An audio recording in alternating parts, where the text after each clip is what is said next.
আমাদের দেশের তরুণ প্রজন্মের আইডল, যিনি এই ফ্যাসিস্ট সরকারকে উৎখাত করার জন্য যে কয়জন মানুষ অগ্রণী ভূমিকা পালন করেছিল, তাদের মধ্যে অন্যতম শরীফ উসমান হাদি। সবাই কি চেনেন? সবাই দেখেছেন তার ভিডিও? এমনি তো দেখা হয়নি, আমারও দেখা হয়নি। তার কথাগুলো আমরা, তার বিপ্লবী কথা, ইনসাফের কথা, দেশ প্রেমের কথা, অন্যায়ের বিরুদ্ধে রুখে দাঁড়ানোর কথা আমরা সেই জুলাই গণ অভ্যুত্থানের পর থেকে ইনকিলাব মঞ্চের মুখপাত্র হিসেবে আমরা শুনে আসতেছিলাম। এবং তিনি সম্ভাব্য ঢাকা ৮ আসনের স্বতন্ত্র প্রার্থী ছিলেন। হঠাৎ গত শুক্রবার প্রায় 2:25 সময় ঢাকায় উনি ওনার কার্যক্রম শেষ করে আসতেছিলেন। হঠাৎ কে বা কারা দুর্বৃত্তরা তাকে গুলি করে, মাথায় গুলি করেছে, কানের নিচে লেগেছে, 2টা মনে হয় গুলি করেছে। তারপর থেকে আজ পর্যন্ত, গত বৃহস্পতিবার পর্যন্ত বিভিন্ন হাসপাতালে চিকিৎসাধীন থেকে গত বৃহস্পতিবারে কি হয়ে গেল? শহীদ হয়ে গেল। রাসূল করিম সাল্লাল্লাহু আলাইহি ওয়াসাল্লাম বলেছেন, সাইয়্যিদুশ শুহাদা হামজা ওয়া রাজুলুন কামা ইলা ইমামিন জাইরিন ফাআমারাহু ওয়া নাহাহু ফাকাতালাহু। বলেছেন সর্বশ্রেষ্ঠ শহীদ হলেন হামজা রাদিয়াল্লাহু তাআলা আনহু। আর তার পরের শ্রেষ্ঠ শহীদ হলো ওই ব্যক্তি যে অন্যায় অবিচার এর বিরুদ্ধে দাঁড়িয়ে, যে অন্যায় অবিচারের বিরুদ্ধে দাঁড়িয়ে কথা বলে। সর্বশ্রেষ্ঠ শহীদ হলো হামজা। এবং তারপরে শ্রেষ্ঠ শহীদ হলো ওই ব্যক্তি যে জালিম শাসকের সামনে অন্যায় অবিচারের বিরুদ্ধে দাঁড়িয়ে কথা বলে এবং তাকে হত্যা করা হয়। সে হলো হামজার পরের শহীদ। আমরা আজকের এই পরিবেশ, বারবার আমার ওই কথাগুলো টেনে আনতে হয়, আমি টেনে আনতে চাই না, কিন্তু পরিস্থিতি অনেক সময় আমাকে টেনে আনায়। মান রাআ মিনকুম মুনকারান ফালিয়ুগাইয়িরহু বিয়াদিহি ফাইন লাম ইস্তাতি' ফাবিলিসানি ওয়া ইন লাম ইস্তাতি' ফাবিকলবি ওয়া যালিকা আযআফুল ঈমান। যে কোনো অন্যায় যখন তোমরা দেখো, তোমরা যদি তার বিরুদ্ধে কথা না বলো, হাত দিয়ে যদি তাকে বাধা না দাও, যদি না পারো হাত দিয়ে বাধা দিতে, তাহলে তোমরা মুখ দিয়ে বাধা দিবে। যদি মুখ দিয়ে বাধা দিতে না পারো, তাহলে তোমরা হৃদয় দিয়ে সেটাকে কিভাবে বাধা দেওয়া যায়, তোমাদের মন মস্তিষ্কে সেটা নিয়ে জল্পনা কল্পনা করবে। আর এই জল্পনা কল্পনা করা, এই নিম্ন স্তরের, এটাই হলো সর্বনিম্ন ঈমান। যদি তোমরা মুখ চুপ করে থাকো, তাহলে তোমাদের ভিতরে কি নাই? ঈমান নাই। এটা কেন হাদিসের কথা। এই হাদিসের উপরে অনেক সময় আমাদেরকে একটু অর্ধেক এদিক সেদিক বলতে হয়। তো এই জন্য আমরা অনেক সময় অনেক কথা বলি। আমরা সবাই এদেশের নাগরিক, সবাই এখানে মুসলমান, সবাই এই এলাকার, সবার আমি খতিব হিসেবে আমি দাঁড়িয়েছি। আমি বিএনপি না, আমি কোনো আওয়ামী লীগ করি না, আমি জাতীয় পার্টি না, আমি কোনো দলের একাকিত্ব, কোনো দলের এককেন্দ্রিক কোনো দলের জন্য আমি এখানে দাঁড়াই নাই। আমি দাঁড়াইছি কার পক্ষ থেকে? আল্লাহর পক্ষ থেকে কথা বলার জন্য।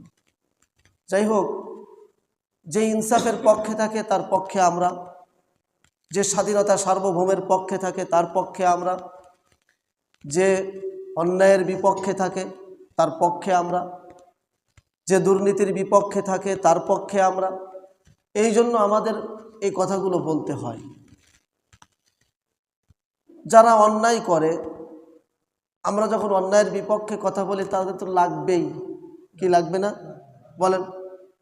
আপনি নামাজ পড়েন না, আমি যদি বলি নামাজের বিরুদ্ধে কথা, আপনার তো লাগবেই। আপনি ঘুষ খান, ঘুষ খাওয়াকে ভালো জিনিস? তো এটা তো কোরআন হাদিসের ভিতরে বলা আছে। এটার বিরুদ্ধে যদি আমরা বলি তাহলে তো আপনার লাগবেই। আপনি যদি এই বিষয়ে হন, আপনি যদি চোর না হন, সারাদিন পুলিশ যদি খুঁজে বেড়ায়, আপনার কোনো ভয় আছে বলেন? আপনার তো ভয় নাই। না, আপনি যদি অরিজিনাল চোর হন, পুলিশ যদি এমনি দিয়েই রাস্তা দিয়ে যায়, তারপরেও তো আপনার ভয়, ধরে কিনা? তো এই জন্য ভাই, আমরা চাই সমাজের ভিতরে সব ধরনের অন্যায়, অবিচার, অত্যাচার, জুলুম, নির্যাতন, রাহাজানি, দুর্নীতি সব কিছু বাদ দিয়ে একটা সুন্দর সমাজ। আমি আগেও বলেছি যে আমাদের এই দেশ অনেক দেশের আগে স্বাধীনতা লাভ করেছে। অনেক দেশে, সিঙ্গাপুর, মালয়েশিয়া, এদের আগে স্বাধীনতা লাভ করেছে। তারপর আরও অনেক দেশ আছে যাদের আগে আমাদের দেশ বা তাদের কাছাকাছি সময়ে স্বাধীনতা লাভ করেছে, কিন্তু আমরা এখনো পর্যন্ত তাদের থেকে অনেক অনেক পিছনে। আমাদের সব কিছু আছে, আমাদের সমুদ্র আছে, সমুদ্র বন্দর আছে, আমাদের দেশের যা কিছু একটা মানুষের চলার দরকার সব কিছু দেশের, বিশেষ করে দেশের জনবল, জনশক্তি আছে আমাদের, কিন্তু আমরা সবার থেকে পিছনে। যে কয়টা কারণ এখানে আছে, সে তার অন্যতম একটা কারণ হলো আমরা আসলে শত্রু চিনতে ভুল করি। বারবার শত্রু চিনতে আমরা ভুল করি। আমি বিশেষ করে, আমরা যারা একটু সচেতন নাগরিক, তারা বুকে হাত দিয়ে বলতে পারবে আমাদের সবচেয়ে বড় শত্রু হলো ভারত। এটা আপনারা একেবারে বুকে হাত দিয়ে মসজিদের মধ্যে বসে এই সত্য কথাটা অকপটে স্বীকার করতেই হবে। আজকে আমাদের দেশ এত পিছনে আসার কারণ আজকে আমাদের দেশে বারবার অরাজকতা, বিশৃঙ্খলা, বারবার সমস্যা তৈরি হওয়ার পিছনে যার সবথেকে বড় অবদান যে রেখেছে, সেটা কে বলেন তো? ভারত। ভারত বাংলাদেশের এই মুক্তিযুদ্ধ, 1971 সালের এই মুক্তিযুদ্ধ, এত রক্তক্ষয়ী যুদ্ধ, এটা মূলত বাধা হয়েছে কারা? মূলত বাধা হয়েছে ভারত। ভারত চায় যে দুই পাকিস্তান, যাতে আমার পশ্চিমে একজন, আমার পূর্বে একজন, এই মুসলমান যাতে দুই মুসলমান এক না থাকতে পারে। আমি গত সপ্তাহে বলেছিলাম ইন্নামাল মুমিনুনা ইখওয়া, যে মুমিন এরা হলো ভাই ভাই, সেটা যেখানেই থাকুক। তো এই দুই ভাই যাতে একত্রিত থাকতে না পারে, এই জন্য। আরেকটা বিষয় হলো, বাংলাদেশকে, যেহেতু তার চারিপাশে ভারত, বাংলাদেশকে নিজের করে রাখতে একটা করিডোর, একটা কলোনি বানিয়ে রাখতে তারা চেয়েছিল, এবং অনেকাংশে তারা সফল হয়েও গিয়েছিল। এই 5ই আগস্টের পর, এই গণ অভ্যুত্থানের পর তারা আমাদের উপরে সবথেকে ক্ষিপ্ত। একের পর এক আমরা ট্র্যাজেডি দেখেছি, একের পর এক আমরা অরাজকতা দেখেছি। সব কিছুর মূলে ছিল কে বলেন তো? ভারত। তো যাই হোক, একেবারে শেষে আজকে গতকালকে পর্যন্ত আমরা যে একটা করুণ দৃশ্য দেখলাম, এটা বাংলার জনগণ মেনে নিতে পারতেছে না। সবারই, যারাই দেখেছে, যারাই শুনেছে, সবারই বুকের মধ্যে রক্তক্ষরণ হয়েছে, কষ্ট জমা আছে। কষ্টের কোনো শেষ আমাদের নেই, যে এমন একজন মানুষ, স্বাধীনতাকামী, যে সামনের সংসদ সদস্য হতেও পারত, এমন একজন মানুষ এই ইসের পরে, অর্থাৎ তফসিল ঘোষণা হওয়ার পরে কে বা কারা গুলি করে এরপরে তারা ভারতে পালিয়ে গেল। বুঝতে পেরেছেন কথা? আমি যে প্রথম কথা বলেছিলাম যে আমাদের শত্রু যে ভারত, এটা আপনাদের কিন্তু বোঝা লাগবে, এটা আপনাদের মনোমগজে থাকা লাগবে, এটা মন মগজে থাকা লাগবে। এই যে দেখেন 5ই আগস্টের পরে সব কোন জায়গায় পলাইছে বলেন? সব ভারতে পলাইছে। গত শুক্রবার দিন গুলি করে, শরীফ ওসমান হাদিকে গুলি করে পলাইছে কোন জায়গায়? দেখছেন অবস্থা? সব আশ্রয় দিচ্ছে এবং আমরা দেখতেছি মিডিয়াতে, সত্য কি মিথ্যা মিডিয়া কর্মীরাই জানে, আমরা মিডিয়াতে দেখতেছি যে সেখান থেকে ট্রেনিং দিয়ে দিয়ে দিয়ে দিয়ে আমাদের দেশকে একটা অস্থিতিশীল করার জন্য ট্রেনিং দিয়ে দিয়ে দিয়ে দিয়ে তারা পাঠাচ্ছে। তো এই জন্য আমরা আমাদের বয়ানের শুরুতে আমরা তার জন্য দোয়া করতেছি। আরও একটা কথা আমরা আমাদের তরুণ প্রজন্মের সামনে রাখতে চাই যে এই যে আজাদি আন্দোলনের অগ্রনায়ক এই যে হাদি শহীদ হয়ে দুনিয়া থেকে চলে গেল, তার লক্ষ্য ছিল বাংলাদেশে ইনসাফ কায়েম করা। তার লক্ষ্য ছিল বাংলাদেশ থেকে অন্যায়, অত্যাচার, দুর্নীতি এগুলো পুরো ধুয়ে মুছে সাফ করে একটা নিরেট ক্লিন ভদ্র সমাজে বাংলাদেশ তৈরি করা, এরকম একটা লক্ষ্য তার ছিল। আমরা তার বয়ানে বা তার কর্মকাণ্ডের মধ্যে দিয়ে আমরা পেয়েছি। এইটা যেন হারিয়ে না যায়, এইরকম তরুণ হাদির মতো এইরকম আজাদি আন্দোলনের এই তরুণরা যেন আবার জেগে ওঠে, এটা আমাদের কাম্য। এই শহীদের মধ্যে দিয়ে এই তরুণ সমাজের প্রতি আমার আবেদন যে এই মৃত্যুতে, যেটা খুব গুরুত্বপূর্ণ এই কথাটা, এই মৃত্যুতে সবারই কষ্ট, এই মৃত্যুতে হয়েছে, এই শহীদে সবারই কষ্ট হয়েছে, কষ্ট হচ্ছে যে এরকম একজন লোক, দেশপ্রেমিক একজন ছাত্র নেতা এবং ইনসাফের কথা যে বলে, এরকম একজন মানুষকে আমরা হারিয়ে ফেললাম। এই কষ্টের মধ্য দিয়ে, এটা তো কেউ না কেউ খুন করেছে, খুন করিয়েছে, সামনে তাদের বিচার বাংলার জমিনে দেখবে, হয়তো বা নাও দেখতে পারে, কারণ বাংলার জমিন বিচার করতে পারে না, আসলে বিচার হয় না। তো এই ঘটনাকে কেন্দ্র করে তরুণ ভাইয়েরা যাতে কোনো অন্যায়ের ভিতরে জড়িত না হয়ে যায়, এই বিষয়টা কিন্তু তরুণ ভাইদের প্রতি আমার আবেদন যে এই ঘটনাকে, এরকম একটা ঘটনা ঘটিয়ে যারা শত্রুরা আছে, শত্রু যারা, তারা কিন্তু ফাঁদ পেতে রাখে। অতি উৎসাহী যারা এখানে, যে যারা শরীফ ওসমান হাদি ভাইয়ের জন্য অতি উৎসাহী যারা, তাদের কাছে অস্ত্র বা বিভিন্ন জিনিস তাদেরকে দিয়ে জ্বালাও, পোড়াও, ভাঙচুর করো, এ করো, তা করো, ওরে মারো, ওরে ধরো, ওরে খুন করো, এরকম একটা অরাজকতা কিন্তু সৃষ্টি করতে তারা ফাঁদ পেতে আসে। এই ফাঁদ কিন্তু দিন শুরু হয়ে গেছে, দেখতেছেন, শুরু হয়ে গেছে। তো এই জন্য যুবক ভাইদের প্রতি আমার আহ্বান যে এই ভাঙচুর করার আন্দোলন, এটা আসলে কোনো আন্দোলন নয়। আবু সাঈদ গণ অভ্যুত্থানকে বেগবান করেছিল কে? এক আবু সাঈদ। আপনি এক আবু সাঈদের কারণে পুরা জুলাই আন্দোলন এত বেগবান হয়েছে, এক আবু সাঈদের কারণে পুরা বাংলাদেশের মানুষ, আমার তাওহীদি জনতা, ছোট বড় সকলে নেমেছিল শুধুমাত্র এক আবু সাঈদের হত্যার মাধ্যমে। কথা বুঝেন? কিন্তু আবু সাঈদের কাছে কিন্তু কোনো গুলিও ছিল না, আবু সাঈদের কাছে কোনো অস্ত্রও ছিল না, কোনো ভাঙচুরও করে নাই, কিচ্ছু করে নাই। শুধু কি করেছে? বুক পেতে দিয়েছে।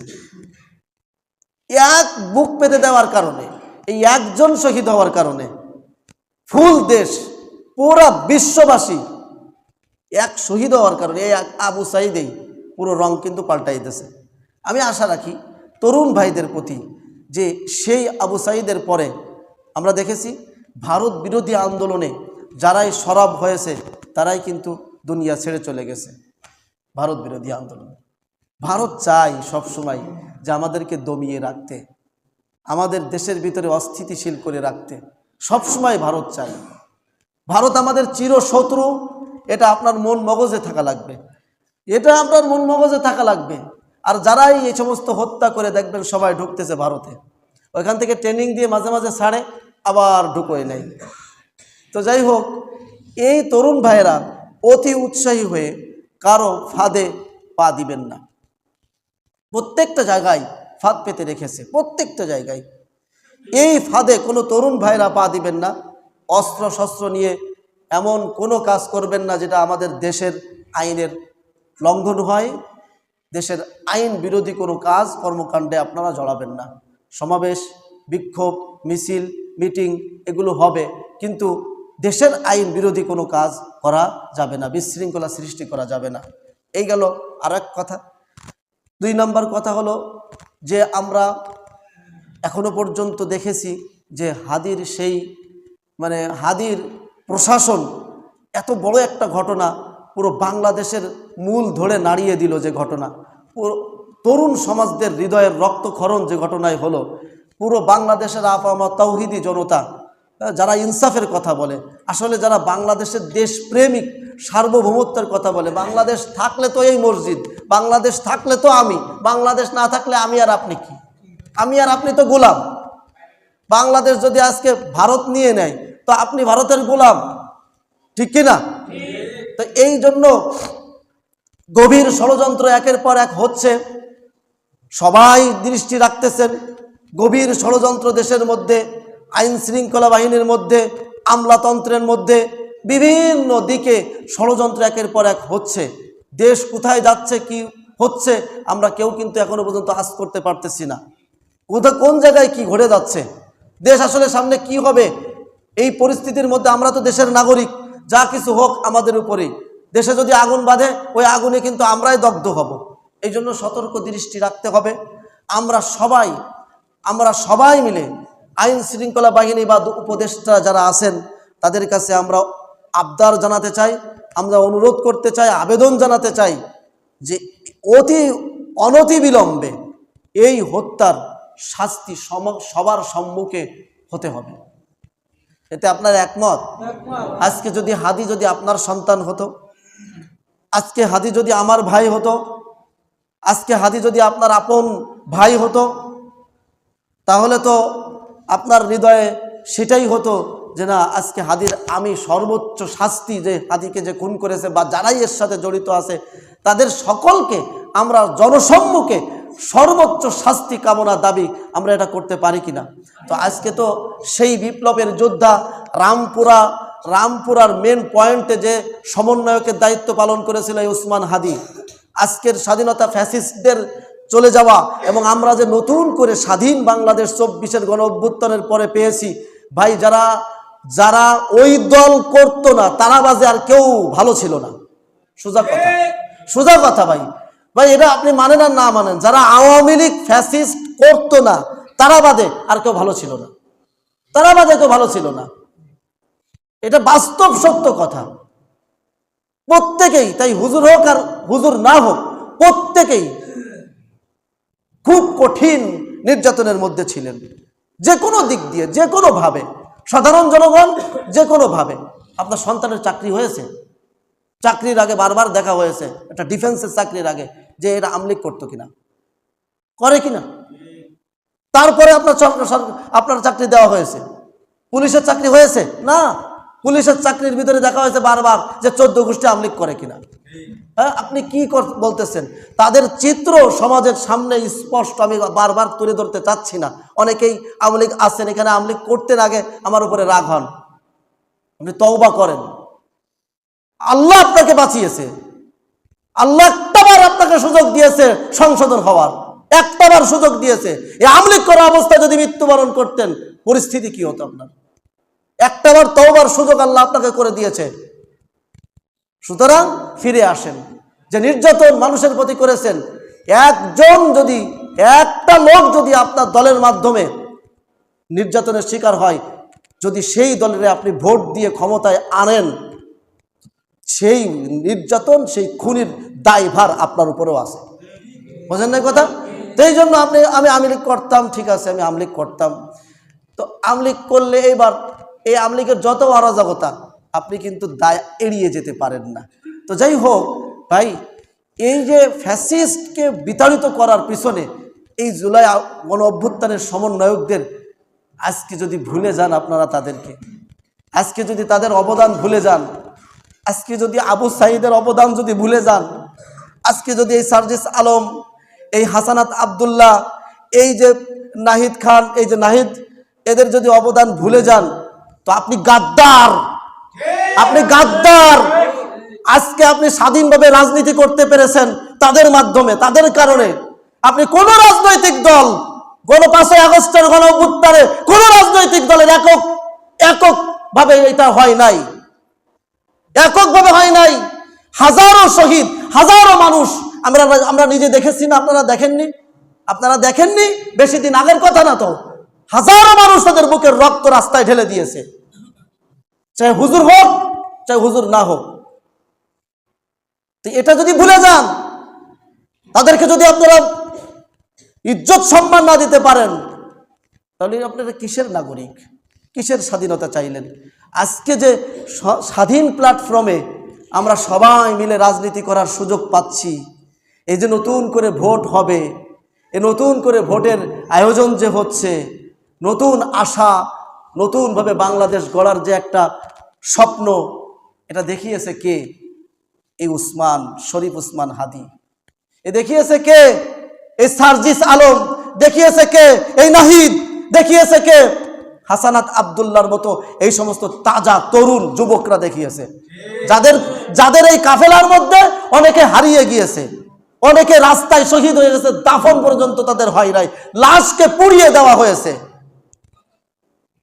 আয়না ঘরের কথা স্মরণ নেই কারণ? একটা কথা কেউ বলতে পারে নাই। এইবার আসি আমরা আর একটা কথায়। এখনো পর্যন্ত আমাদের দেশের রন্ধ্রে রন্ধ্রে এই দেশ বিরোধী লোক আছে না নাই? দেশ বিরোধী লোক প্রত্যেকটা রন্ধ্রে।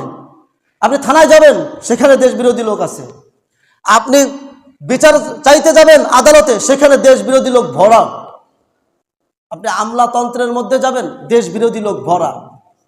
আপনি উপদেষ্টা মণ্ডলীর মধ্যে যাবেন, ওইখানেও দেশ বিরোধী লোক ভরা। কি মনে করতেছেন আপনি? দেশের ভালো চাই এরকম লোক খুব কম। তো হুজুর আপনি বলতেছেন, আরে আমি তো দেশের নাগরিক, ভাই আপনি সমস্যায় পড়লে, দেশ সমস্যায় পড়লে আমি এই খতিব সাহেবও সমস্যায়। আমি যদি দেশে আগুন লাগে, সেই আগুনে আমিও জ্বলে যাব। তো আমার দায়িত্ব যে আমি যতটুকু আমার মুসল্লিরা আছে তাদেরকে সচেতন করা, এটা আমার দায়িত্ব। মেরে ভাই, মেরে দোস্ত, এই যে ঈশ্বর দিতে, খুব খেয়াল করেন কথাটা, কি রক্তক্ষরণ হয় মাঝে মাঝে। এই যে ঈশ্বর দিতে 8টা কুকুরের বাচ্চা এক মহিলা বস্তায় ভরে পানিতে ফেলে দিয়েছে ঈশ্বর দিতে। এটা একটা নির্ঘাত, একটা নিকৃষ্ট কাজ। যে কুকুরের বাচ্চা প্রসব হয়েছে 8টা, হয়তোবা অস্থিরতা করতেছিল, অস্থিরতা না করলে তো আর বাচ্চা ফেলে দেয় না। দেখে না, কুকুরের বাচ্চা হলে দৌড়োদৌড়ি এদিক সেদিক করে। তো ওই কুকুরের বাচ্চাগুলো ধরে বস্তায় ভরে এক মহিলা পানিতে ফেলে মেরে ফেলেছে। এটা একটা নিকৃষ্ট কাজ, একটা নোংরা কাজ। এই কাজে আমরা সমর্থন করি না। এই কাজকে নিয়ে মিডিয়া, এই সুশীল সমাজ আর মিডিয়া এই 8টা কুকুরের বাচ্চাকে ফেলে দিয়ে মেরে ফেলার পিছনে যেরকম সরব হয়েছে, যেরকম ভাবে মিডিয়ায় প্রচার করে, সেই মহিলা পর্যন্ত এখন মনে হয় জেলে। এই বাংলাদেশের নতুন স্বাধীনতার যিনি অগ্রনায়কের দায়িত্ব পালন করেছিলেন, যে কয়জন ছিলেন তার ভিতরে অন্যতম শরীফ উসমান হাদি, গত 12ই ডিসেম্বরের পর থেকে, গুলি খাওয়ার পর থেকে আজ পর্যন্ত এই হলুদ মিডিয়া, এই সুশীল সমাজ, যাদের কথা আপনারা নিয়মিত টকশোতে শোনেন, যাদেরকে আপনারা আইডল মনে করেন, এইরকমভাবে বলে নাই। বুঝতে পেরেছেন কথা? ষড়যন্ত্র কোথায় হচ্ছে বুঝতে পেরেছেন? এরপরে যে ব্যক্তি এই গুলি করলো, যে ব্যক্তি সে নাকি জেলে ছিল, সেই জেল থেকে কারা কারা জামিন করায় নিয়ে আসলো, সব কিছু তো মানুষের সামনে স্পষ্ট, যে কারা জামিন করায় নিয়ে আসলো এই লোকরে, কারা শখ আঁকায় কারা এটাকে হত্যা করলো। এবার আবার পালিয়ে যেতে কারা সাহায্য করলো, পালালো কোথায়? সব কিছু মিলালে একটা গভীর ষড়যন্ত্রের নীল নকশা আপনার সামনে কিন্তু স্পষ্ট হয়ে উঠবে। প্রিয় মুসল্লি ভাইয়েরা, 5ই আগস্টের গণ অভ্যুত্থানের পরে আমরা এক নতুন স্বাধীনতা লাভ করেছিলাম। 71 সালের বিশাল এক নির্যাতনের মধ্য দিয়ে আমরা এক স্বাধীনতা লাভ করেছিলাম, সেখানেও আমাদের মুক্তিযুদ্ধ হয়েছিল এই সমন্বয়, অর্থাৎ আমাদের অন্যায়, অবিচার, দুর্নীতি এর বিরুদ্ধেই কিন্তু এই মুক্তিযুদ্ধ। বিষয়টা বোঝেন নাই মনে হয়? অন্যায় অবিচারের বিরুদ্ধেই। আর আমাদের এই 5ই আগস্টের এই মুক্তিযোদ্ধা, এই নতুন স্বাধীনতা, গণ অভ্যুত্থান, এটাও কিন্তু অন্যায় অবিচারের বিরুদ্ধে। যদি তারা আবার থাকতো তাহলে আপনি কিন্তু এভাবে চলতে পারতেন না। যারা আজকে বুক ফুলিয়ে হাঁটতেছেন, চলতে পারতেন না। এই জন্য আপনাদের কাছে আবেদন এটা রাখি যে যারা আন্দোলনে শরিক হয়েছিল, যে সমস্ত ছোট তরুণ ভাইয়েরা, আপনারা মুরব্বীরা তো কাউকে পাইলাম না, আমরা আন্দোলনে পাইছিলেন না নাকি? মুরব্বী কাউকে পাইছিলেন না? মুরব্বীদেরকে কাউকে সেখানে পাওয়া যায় নাই। তো এই তরুণ ভাইয়েরা, তারা যতটুকু বুঝেছে, যেভাবে বুঝেছে, তারা এই নতুন স্বাধীনতা আমাদেরকে এনে দিয়েছে, তাদেরকে আমাদের সম্মান করতে হবে। যেভাবে মুক্তিযোদ্ধাদেরকে আমরা সম্মান করি, আমার মনে হয় তাদেরকে আমাদের সম্মান করতে হবে এবং নিজের জীবন দিয়ে হলেও তাদেরকে আমাদের নিরাপত্তা দিতে হবে। এই গেল এক কথা। আরেকটা কথা বলতে চাই, এই 5ই আগস্টের পরে আমরা সবাই মিলে যাদেরকে উপদেষ্টা মণ্ডলী বানালাম, দেশকে সুন্দরভাবে পরিচালনা করে নির্বাচন পর্যন্ত দেশকে এগিয়ে দিতে, এই হত্যার দায়ভার তারা কিন্তু এড়ায় যেতে পারে না। এই হত্যার দায়ভার তাদেরকে নিতে হবে। এই কয়েকটা কথা বলে আমরা উসমান হাদির জন্য দোয়া করি। আল্লাহ যেন তাকে তো শাহাদাত, অবশ্যই শাহাদাত বরণ করেছেন। অনেকে আমার কাছে প্রশ্ন করেছেন, হুজুর শাহাদাত হবে কিনা? অবশ্যই এবং অবশ্যই, নিশ্চয়ই তিনি শাহাদাত বরণ করেছেন। এবং রাসূলের এই হাদিসের অনুযায়ী রাসূল বলেছেন, সাইয়্যিদুশ শুহাদা হামজা ওয়া রাজুলুন কামা ইলা ইমামিন জাইরিন ফাআমারাহু ওয়া নাহাহু ফাকাতালাহু। সর্বোচ্চ শহীদ হলো হামজা রাদিয়াল্লাহু তাআলা আনহু। আর দ্বিতীয় পর্যায়ের সর্বোচ্চ শহীদ এর মর্যাদা লাভ করবে ওই ব্যক্তি, যে ব্যক্তি জালিম শাসকের বিরুদ্ধে, অন্যায়ের বিরুদ্ধে কথা বলে অথবা তাকে কতল করা হয়, সে সর্বোচ্চ শহীদ হামজার পরে। আফদালুল জিহাদ কালিমাতু হাক্কিন ইনদা সুলতানিন জাইরিন। সবথেকে বড় জিহাদ জালিম শাসকের বিরুদ্ধে দাঁড়িয়ে সত্য ন্যায়ের পক্ষে কথাগুলো বলা। এই উসমান হাদি 5ই আগস্টের 24-এর গণ অভ্যুত্থানের পর থেকে নিয়ে অন্যায় অবিচারের বিরুদ্ধে তিনি কিন্তু সরব ছিলেন। ইনকিলাব মঞ্চের মুখপাত্র হিসেবে প্রত্যেকটা দুর্নীতির বিরুদ্ধে তিনি কথা বলেছেন। হয়তো অনেকেরই পছন্দ হয় নাই। ছোট্ট একটা মানুষ, কি বা বোঝে? কেবল রাজনীতিতে এসেছে, দায়িত্ব ছিল তো প্রবীণদেরকে, এই নতুন তরুণকে সুযোগ করে দেওয়ার। ছিল কিনা? বাপ যখন বৃদ্ধ হয়ে যায় তখন এই বাপ কি করে, তার সুযোগ্য সন্তানকে, তরুণ এই সন্তানকে নিজের জায়গায় এনে ব্যবসা বুঝিয়ে দিয়ে আস্তে আস্তে ব্যবসাটাকে সে পাকাপোক্ত করে যে এই ব্যবসা বোঝে কিনা। কারণ এন্তেকাল করার পরে এই ছেলেই কিন্তু তার হাল ধরবে। এই জন্য প্রবীণ যারা আছে, প্রবীণ যারা রাজনীতিবিদ যারা আছেন, তাদেরকে এই তরুণ রাজনীতিবিদদেরকে রাজনীতি করার সুযোগ, সৎ পরামর্শ দেওয়া উচিত আমি মনে করি।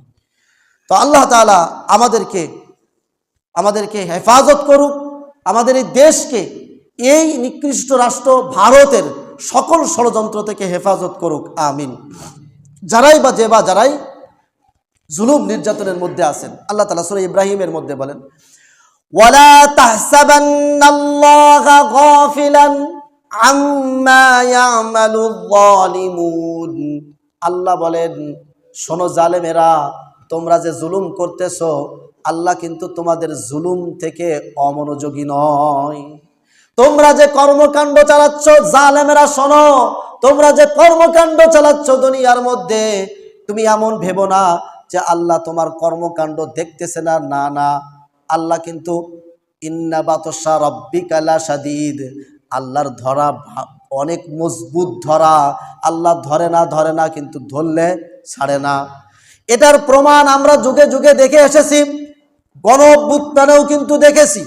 সকল দিক দিয়ে কিন্তু সমস্ত মানুষগুলো তাদের পক্ষে ছিল, সব কিছু তাদের পক্ষে ছিল। এমন কোনো জায়গা, এমন কোনো সেক্টর ছিল না যে সেক্টরে তাদের পক্ষে লোক ছিল না। এমন সেক্টরের মধ্য দিয়েও কিন্তু আল্লাহ যখন ধরেছে, ছাড়ে নাই। ছেড়েছে নাকি? ছাড়ে নাই। সুতরাং সামনে যারাই আসতেছ, যারাই কাজ করতেছ, তারা কিন্তু ভালোভাবে বুঝে শুনে কাজ করো, দেখে শুনে কাজ করো, যাতে জালেম জুলুম না হয়ে যায়, তুমি যাতে জালেম না হও। কারণ আল্লাহ রাব্বুল আলামিন জালেমের কর্মকাণ্ড সম্পর্কে কিন্তু অমনোযোগী নয়, আল্লাহ দেখতেছে। ঠিক আছে ভাই? এই জন্য ভাই, এদেশ আমার, এদেশ আপনার। আপনি রাজনীতি করেন, আমি রাজনীতি করি না। আপনি রাজনীতির রাজপথে থাকেন, আমি রাজপথে থাকি না, কিন্তু এদেশ সবার। দেশপ্রেম সবার ভিতরে থাকতে হবে।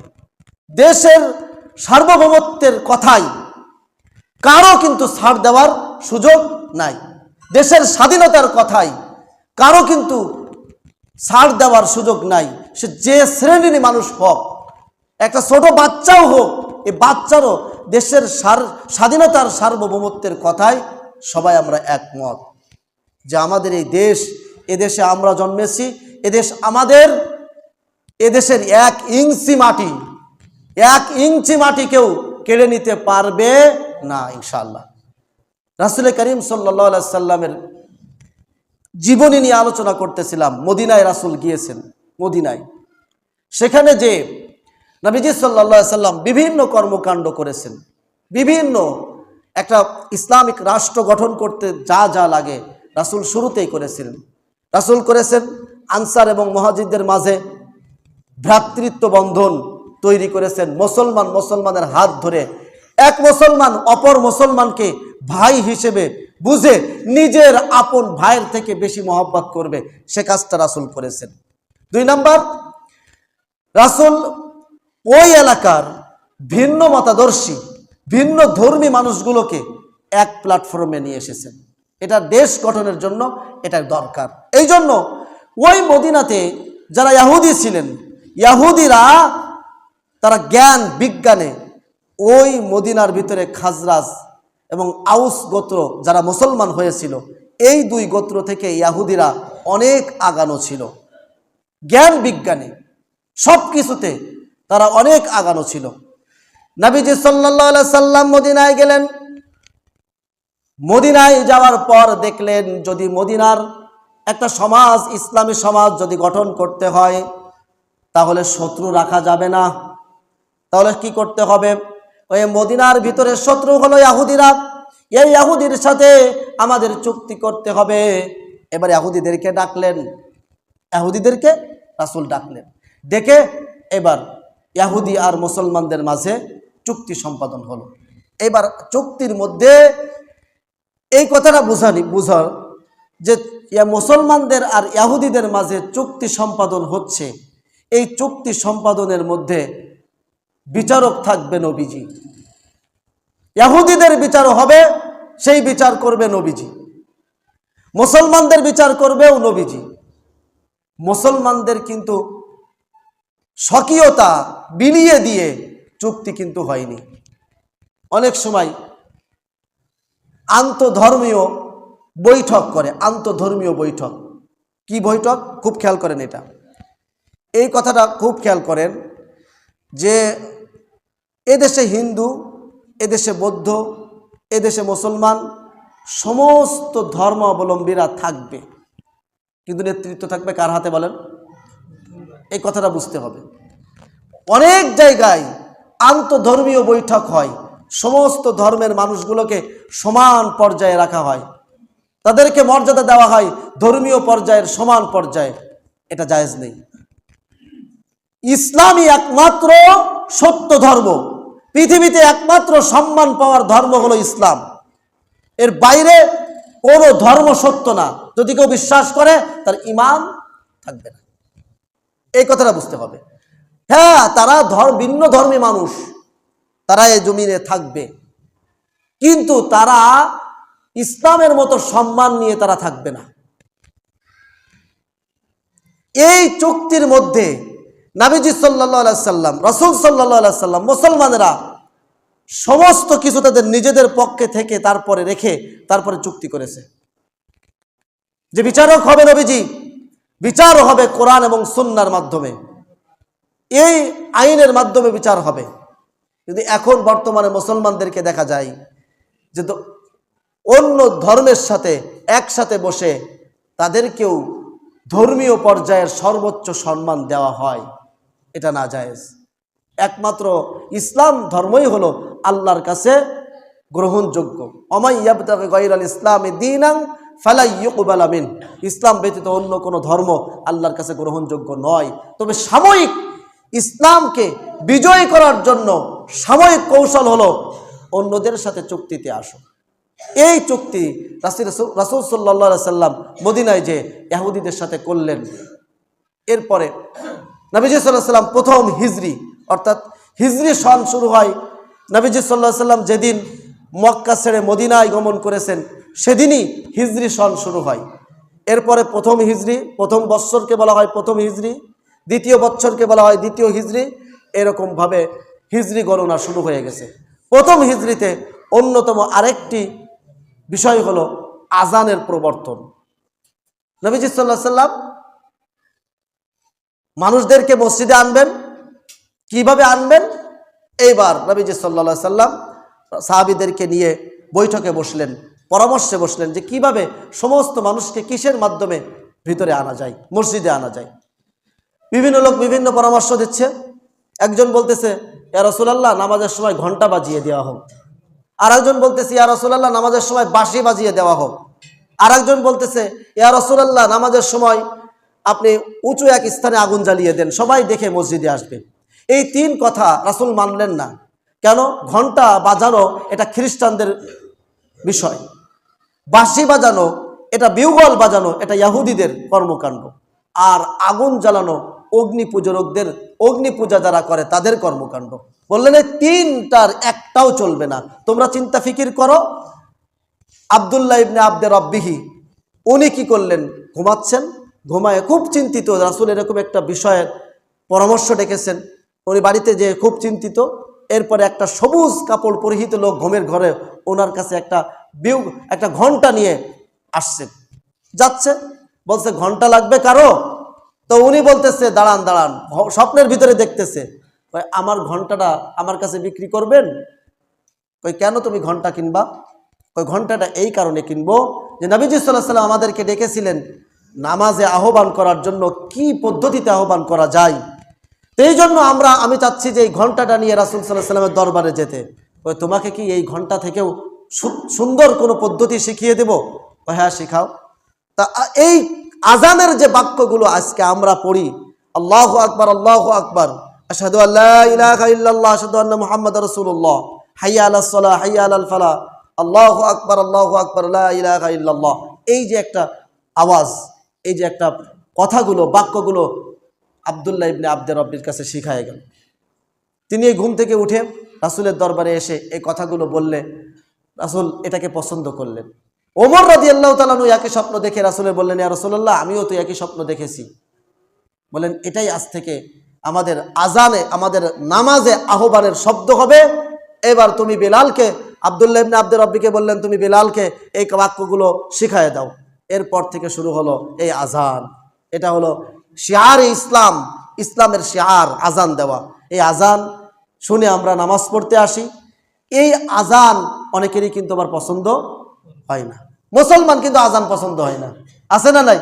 তো আল্লাহ তাআলা নবীজি সাল্লাল্লাহু আলাইহি ওয়াসাল্লামের একের পর এক ইসলামের কর্মকাণ্ডগুলো সমস্ত দুনিয়ায় পৌঁছানোর জন্য একের পর এক কর্মকাণ্ড শুরু করলেন। আল্লাহ তাআলা আমাদেরকে আমল করার তৌফিক দান করুক। ওয়া আখিরু দাওয়ানা আলহামদুলিল্লাহি রাব্বিল আলামিন।